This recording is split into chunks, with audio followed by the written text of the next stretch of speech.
이 고대 기록을 찾아보면 근대적이나 현대적인 기준으로 봤을 때는 좀 희한한 기록들이 많아요.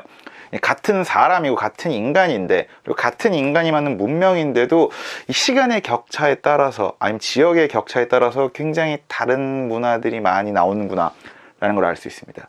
그 중에서 참 기억에 남는 희한한 기록은 매춘을 신성하게 생각하는 나라가 있었다는 겁니다. 매춘? 네, 맞아요. 우리가 생각하는 이거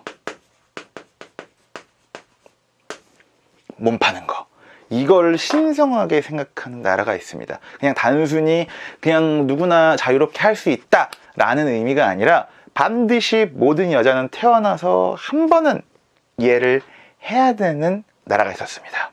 그곳은 기원전 10세기경에 있었던 메소포타미아 지역에서 유명했던 나라 중에 하나인데요, 바로 바빌로니아라는 나라입니다. 이 바빌로니아라는 나라에서는요, 여자가 반드시 태어나서 한 번은 매춘을 해야 했습니다. 그냥 지역의 관습적으로 또는 종교적으로 반드시 해야 하는 의무사항이었습니다. 그래서 단순히 어떤 매춘 거리에서 매춘이 이루어진 거나 아니면 어떤 자신의 집에서 여성들이 몸을 파는 게 아니라 미의 여신 신전의 구역에서 매춘 거래가 이루어졌어요. 희한하죠? 칠판을 잠깐 보시면 뭐 대충 이런 식으로 미의 여신 신전이 있을 거 아닙니까? 여기 문이 이렇게 있고 여기 이렇게 뭐 언덕백이 있고 쫙 이렇게 뭐 길이 대로가 있을 거고 쫙 이런 식으로 길이 쫙 나눠져 있을 거 아닙니까? 여성들은 이 미의 여신, 그러니까 이 메소포타미아 지역에서는 미의 여신을 밀리타 여신이라고 합니다.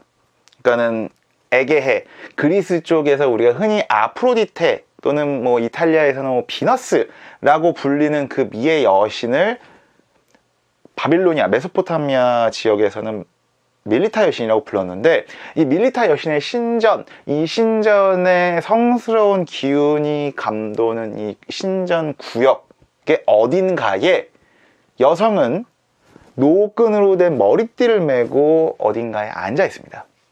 물론 돈이 있는 여성들, 자존심이 굉장히 강하고 좋은 집안의 여성들 같은 경우는 마차를 타고 와서 하인들에게 둘러싸여서 쭈그려 앉아 있는 거죠. 왜?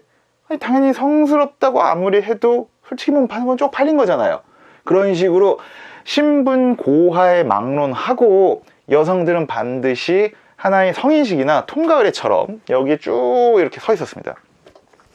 뭐 서 있거나 앉아 있거나 쭉 이렇게 있으면 남자들이 이 길을 그 우리가 흔히 말하는 집장촌처럼 거닙니다. 이렇게 거닐다가 자신이 마음에 드는 여성을 초이스를 해요. 선택을 합니다. 그렇게 선택을 하면서 그냥 가자 라고 말하는 게 아니라 은화 한 잎을 그 여성의 무릎에 던지면서 이렇게 말합니다.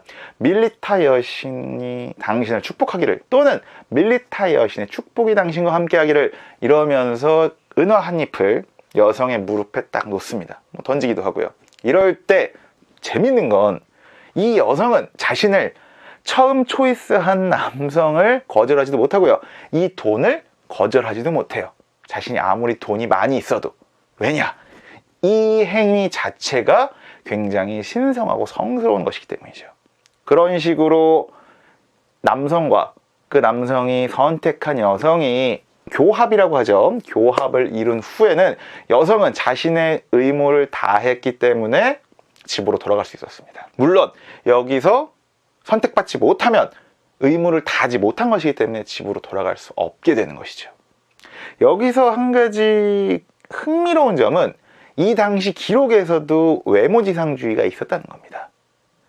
건강하고 아름다운 여성의 경우는 가자마자 빠르게 자신의 의무를 수행하고 집으로 돌아갈 수 있었는데, 실제로 아름답지 못하거나 건강하지 못한 여성의 경우는 계속 남아있을 수밖에 없었다라고요. 그래서 기록에서는 실제로 3년에서 4년 동안 집에 가지 못하고 이 밀리타 여신 신전 근처를 거닌 그런 여성도 있었다 라고 합니다. 한편으로는 이해가 안 되면서 한편으로는 굉장히 흥미로운 기록이죠.